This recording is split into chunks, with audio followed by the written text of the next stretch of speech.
Hello दोस्तों। आज का हमारा टॉपिक है IPC 1860 that is Indian penal code. ये 3 years CET and 5 years CET दोनों के लिए इम्पोर्टेंट है। एंड मैं वही सारे टॉपिक्स कवर करवा रही हूँ जो एग्जाम पॉइंट ऑफ व्यू से इम्पोर्टेंट है, जिस पे 2 से 3 क्वेश्चंस आते ही है। ठीक है। वो टॉपिक्स देख लेते हैं। ये जो पीडीएफ है ये आपको मेरे टेलीग्राम चैनल पे मिल जाएगा।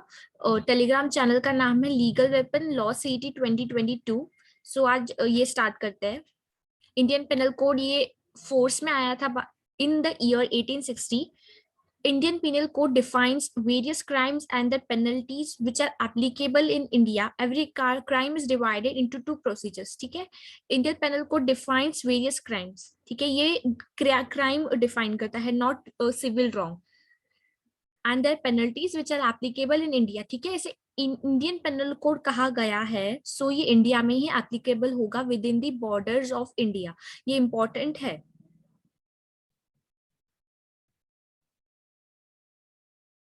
ठीक है, क्राइम दो पार्ट्स में डिवाइडेड है, दैट इज दो प्रोसीजर में डिवाइडेड है। अभी आईपीसी क्या है? आईपीसी और सीआरपीसी आपको काफी कंफ्यूजिंग लगेगा। ठीक है, आईपीसी क्राइम डिफाइन करता है, अंडर सेक्शन आईपीसी ये क्राइम है, अंडर सेक्शन दिस ये क्राइम है। लेकिन अभी सीआरपीसी क्या है? Defines procedure after crime. ठीक है, आपने कंप्लेंट फाइल किया, उसके आगे का जो भी प्रोसीजर होगा इट्स मेंशन अंडर सीआरपीसी। ठीक है, अभी हम देखेंगे कि आईपीसी का जुरिसडिक्शन क्या है, वो कहाँ कहाँ तक एप्लीकेबल हो सकता है। ठीक है, जुरिसडिक्शन इंट्रा एंड एक्स्ट्रा अभी हम ये भी देख लेंगे। This code is applicable to whole of India. जैसे कि इंडिया का इंडियन पीनल कोड है, वैसे ही दूसरी कंट्रीज का भी पीनल कोड होता होगा। If crime takes place within India then it is known intra territorial jurisdiction, and if it takes place outside India then it is known as extra territorial. ठीक है, example है कि कोई India की ship है, वो सी में जा रही है और वो सी पे कुछ क्राइम होता है। ठीक है, तो वो जो क्राइम है वो कौन सा कोड उस पर अप्लाई होगा? इंडिया का होगा या वो जो सी जिस कंट्री के बाउंड्रीज में आती है वहां का अप्लाई होगा? ठीक है, जो शिप है वो जिस कंट्री के नेम पे रजिस्टर्ड होगी, लाइक अगर वो इंडिया के नेम पे रजिस्टर्ड है सो वहां का इंडियन पीनल कोड अप्लाई होगा। ठीक है, अगर इंडिया के अंदर क्राइम प्लेस लेता है so it will be intra, और अगर बाहर होता है so it will be extra. ये काफी इजी है याद करने के लिए। If crime is committed by Indian or foreigner in India, then IP is applicable. अगर कोई फॉरेनर आता है या कोई दूसरी कंट्री का अगर बाहर से इंडिया में आकर कोई क्राइम करता है so Indian penal code apply होगा because the place matters. Next,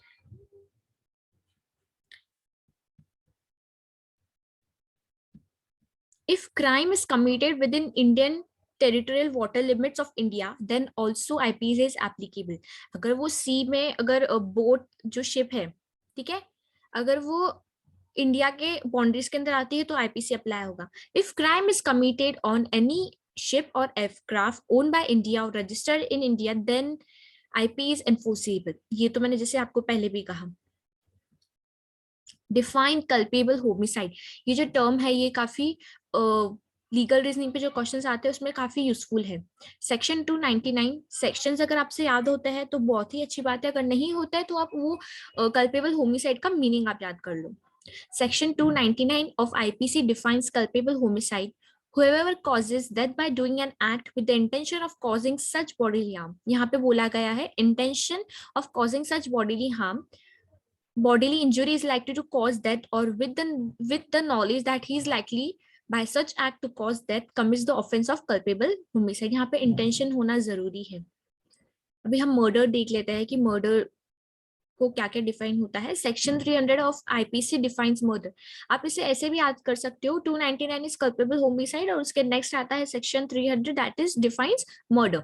section 300 of IPC defines murder, उसके लिए क्या क्या चाहिए? Intention to cause death, willingly perform, knows that it's wrongful act by law but perform।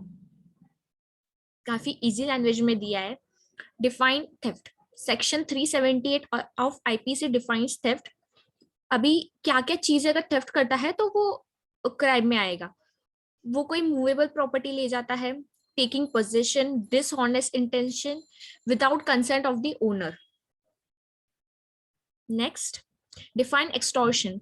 Section 383 defines extortion: whoever intentionally puts any person in fear of any injury to that person or to any other and thereby dishonestly induces the person so put in fear to deliver to any person any property or valuable security or anything signed or sealed which may be converted into valuable security commits extortion.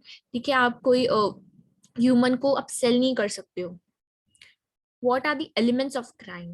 ठीक है, हम अब देखेंगे elements क्या है crime के. Human being, mens rea, actus reus. अगर ये टर्म्स आप याद कर पा रहे हो बहुत ही अच्छी बात है, अगर नहीं कर पा रहे हो देन ऑल्सो इट्स ओके. अभी उनका मीनिंग देख लेते हैं. Human being, wrongful act must be committed by a human being. ठीक है, इसमें कोई दूसरी चीज इन्वॉल्व नहीं होनी चाहिए. The human being must be under legal obligation to act in particular manner and be physically and mentally fit for conviction. अगर कोई अनसाउंड माइंड वाला इंसान अगर कुछ क्राइम करता है सो वो समझ सकते हैं like he don't know much thing. But अगर कोई मेंटल एंड फिजिकली इंसान ये जानते हुए भी कि ये क्राइम है कि इसका आउटकम क्या होगा ये जानते हुए भी अगर करता है so it's crime. What is mens here? It means act must be performed with guilty mind and intention.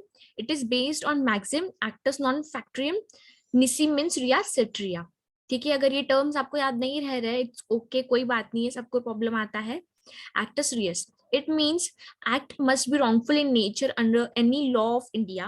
If it's not lawful then it is not punishable. अगर वो मेंशन नहीं है कुछ एक्ट तो it will not be punishable. What is corporate body and mens rea under IPC? ठीक है, अगर आपको याद रह रहा है तो ठीक है, नहीं याद रह रहा है तो भी ठीक है, इतना डीप में नहीं जाएंगे हम. ठीक है, what are the types of penalty? आपको फाइन दी ऑड वन में भी आ सकता है. First penalty is death, imprisonment, fine, life imprisonment, forfeiture of property. ठीक है, यहाँ पे डेथ पे बहुत ज्यादा ध्यान दिया जाता है क्योंकि बोलते हैं ना कि किसी एक इंसान ने जिसने क्राइम नहीं किया है स्टिल सारे प्रूफ्स उसके अगेंस्ट है और उसे डेथ पेनल्टी दी गई है तो काफी ज्यादा स्ट्रिक्ट केसेस में, काफी ज्यादा मेजर केसेस में ही डेथ पेनल्टी दी जाती है. Death, it involves the judicial killing or taking the life of the accused as a form of punishment. For example, death penalty is given under rape or giving false evidence upon which an innocent person suffers death. Life imprisonment. Imprisonment for life meant rigorous imprisonment that is till the last breath of the convict. ठीक है, अभी यहाँ पे life imprisonment के दो types हैं. एक तो ये कि काफी सिंपल उनको लाइफ इम्प्रिजनमेंट दिया जाता है like they are in the jail always. And second ये होता है कि वो जेल में तो होते ही उनको काफी हार्ड लेबर वर्क दिया जाता है. So there are two types of life imprisonment. Forfeiture of property. The courts may order for forfeiture of property of the accused in certain occasions. The courts are empowered to forfeit property of the guilt under section 126 and section 127.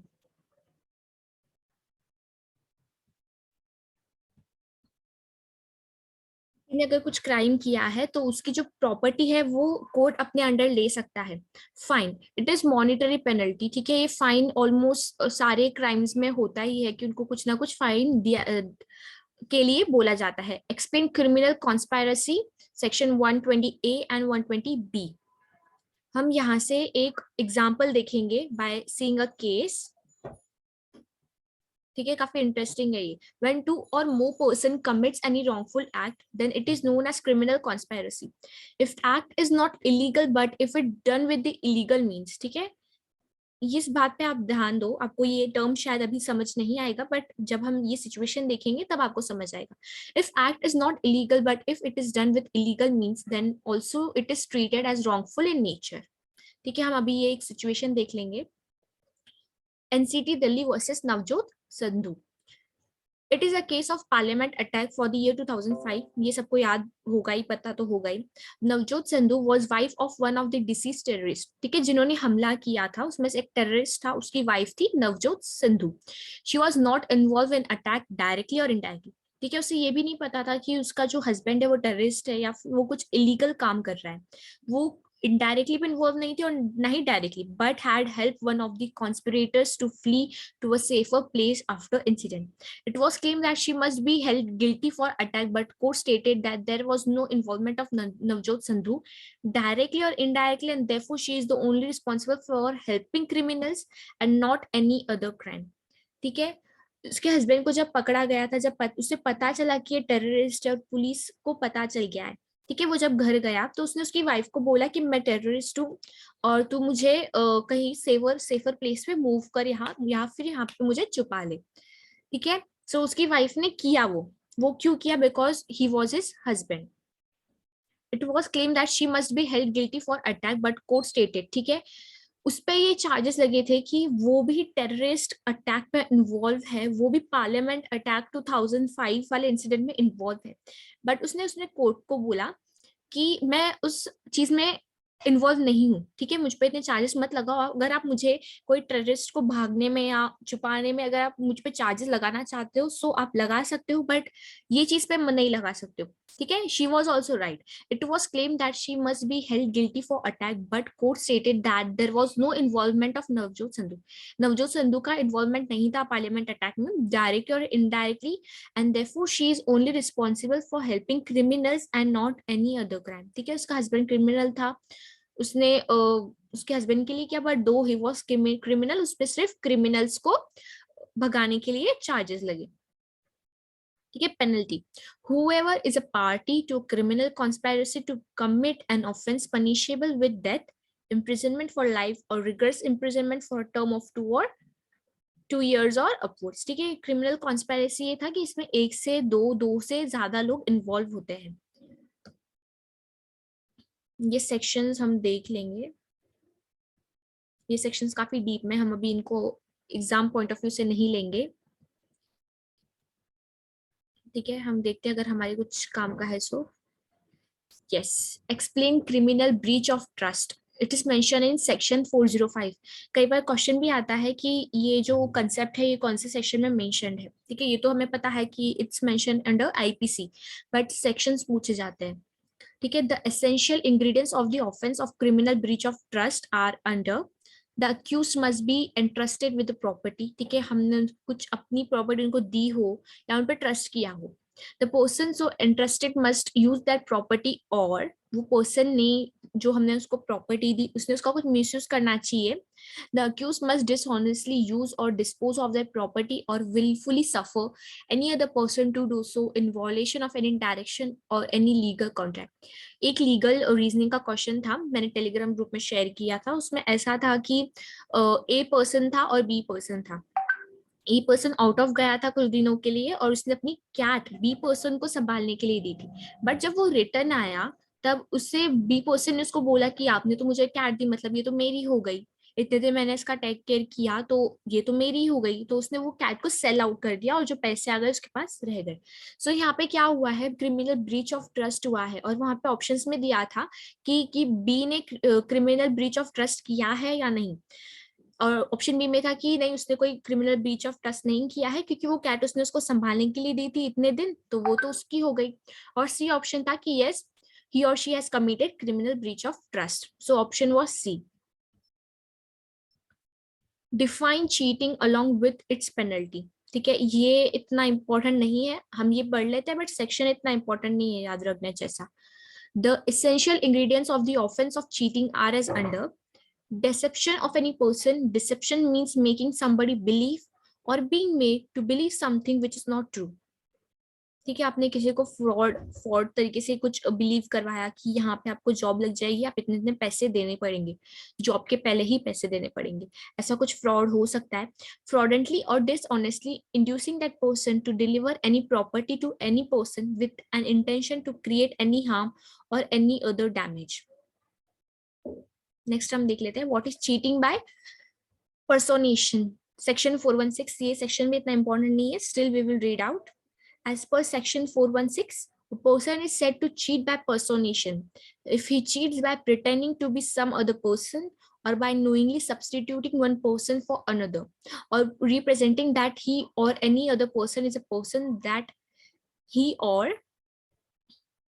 your search the person really is. The offense is committed whether the individual personated is a real or imaginary person.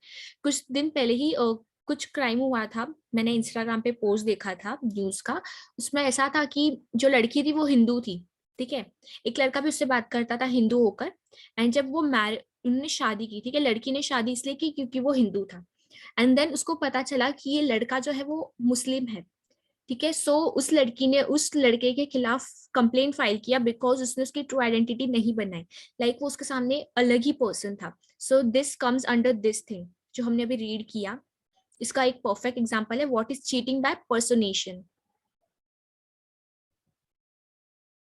What is defamation? Explain types of defamation along with exceptional cases. Section 499. ठीक है, अब हम इसमें एक defamation का देखेंगे. जैसे कि आपको कोई परेशान कर रहा है कि आपके बारे में रूमर्स फैला रहा है, लाइक आपके बारे में कुछ बोल रहा है कि जिससे आप डिफेम हो, जहाँ पे आपको रिस्पेक्ट ना मिले जहाँ पे आपको पहले मिलती थी, लाइक पीपल भी उनको बिलीव कर रहे हैं, तो ये डिफेमेशन में आता है.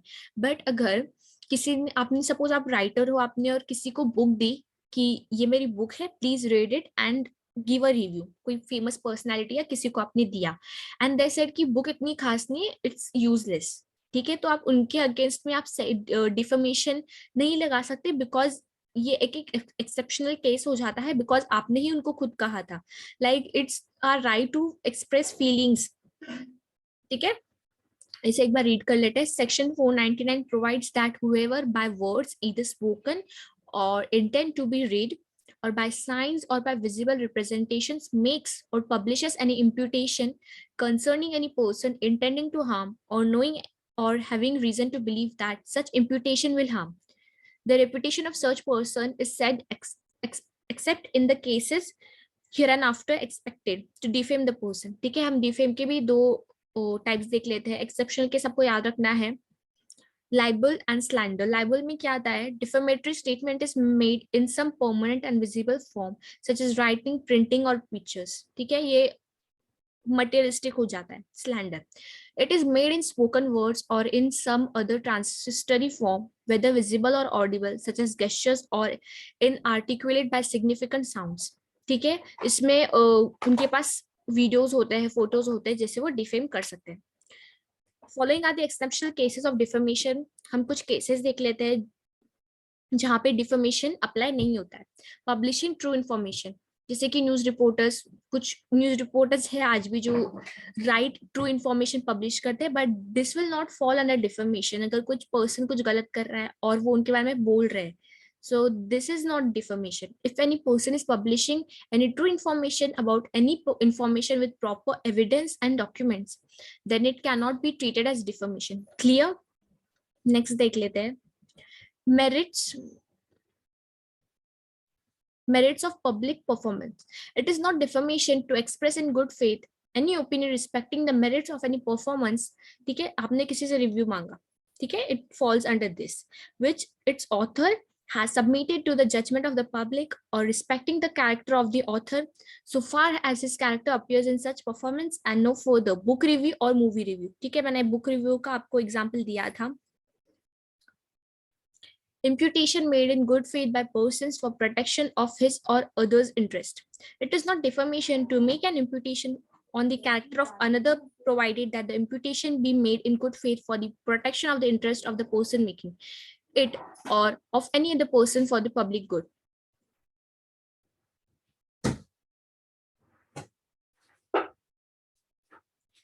Explain any 10 exceptional cases where IPC is not applicable. ये भी हम एक बार देख लेते हैं. इसमें से एक ना एक लीगल रीजनिंग का क्वेश्चन आ सकता है, ठीक है, ये एक बार देख लेते हैं.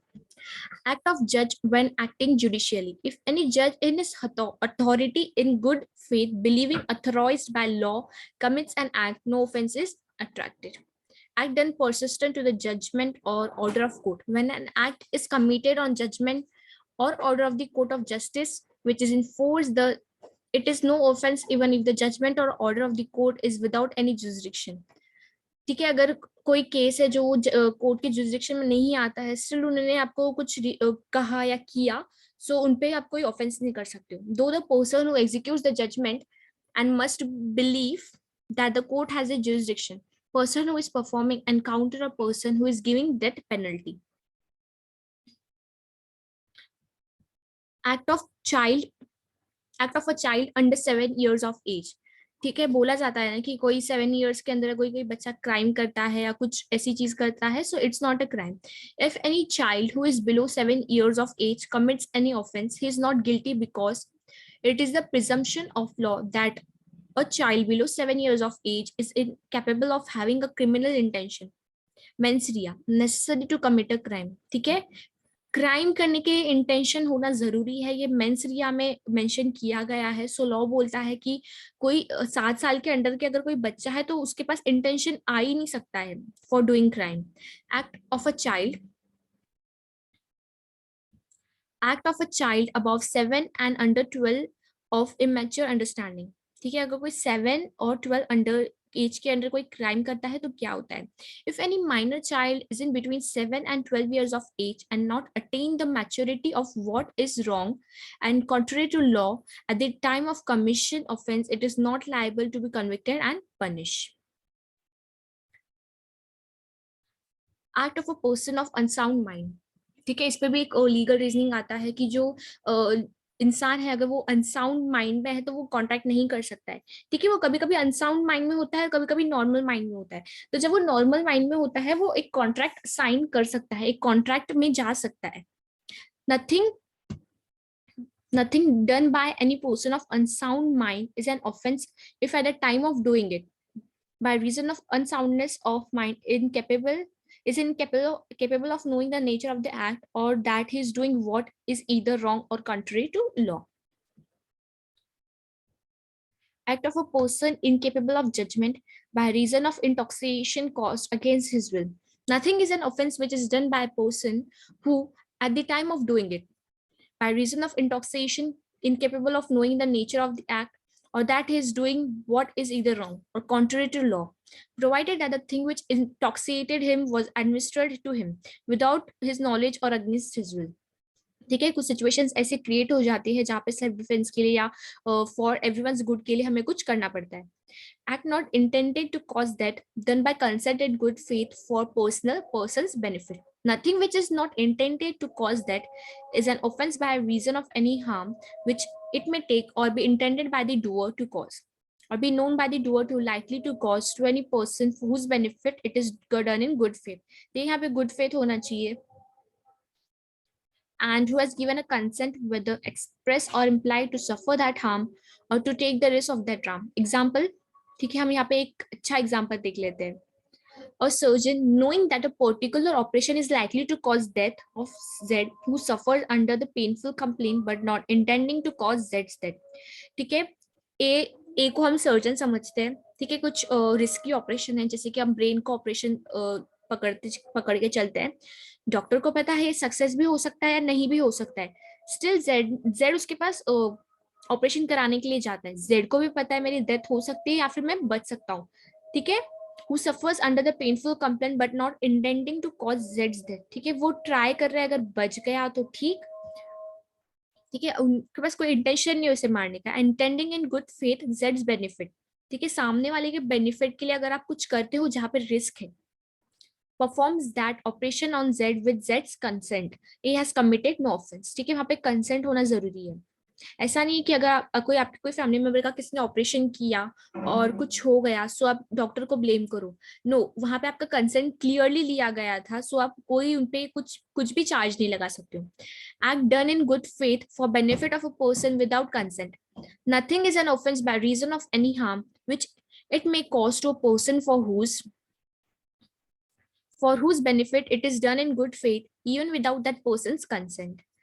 If the circumstances are such that it is possible for that person to signify consent, or if that person is capable of giving consent, has no guardian or any other person in lawful charge of him.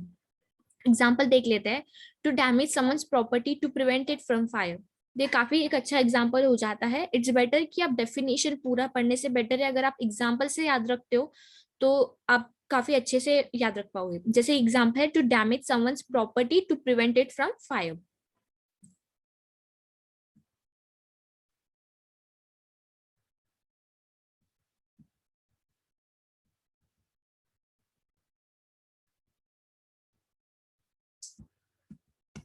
ठीक है, एक और है,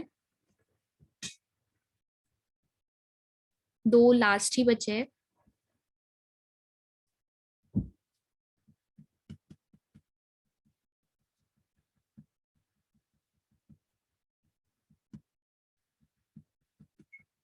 Accident in doing a lawful act.